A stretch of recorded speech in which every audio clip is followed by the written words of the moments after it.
I farestalden skal faringen og pattegrisenes ophold ende med fravænning af mange og sunde pattegrise.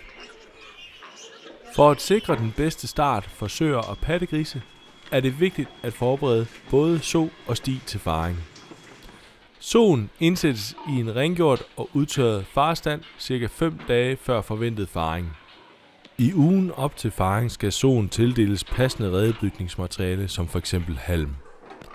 Soen bruger halmen til at lave redebygningsadfærd, hvilket får den til at slappe mere af, og vi minimerer risikoen for stress, som kan medføre længere faringer og et for højt antal dødfødte grise. En anden vigtig del af forberedelsen er at kontrollere nærmiljøet i pattegrisehulerne. At blive udsat for kulde er en af de største risici for en nyfødt pattegris. Derfor skal det kontrolleres i god tid, at gulvvarmen virker optimalt. Husk, at der går et par dage fra du tænder for gulvvarmen til den korrekte temperatur er opnået. Du skal bruge et overfladetermometer til at måle temperaturen på gulvet i hulen. Inden du tænder varmelampen, skal gulvet i den bagerste del af hulen være 30 grader. I de fleste stalde skal fremløbstemperaturen være 42-44 grader. I denne stald er temperaturen for lav, og derfor skal gulvvarmens fremløbstemperatur justeres.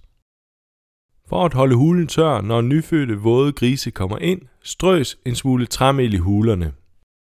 Når soen har hævet skede, mælk i yveret, eller den bliver meget aktiv med at rode i halmen, så bør varmelampen tændes. Det er vigtigt, at hulen er helt varmet op af både gulvvarme og varmelampe, når soen går i gang med at fare. Når varmelampen har varmet gulvet op, skal overfladetemperaturen under varmelampen være 33-36 grader. Så er pattegrisehulen klar til de nyfødte grise.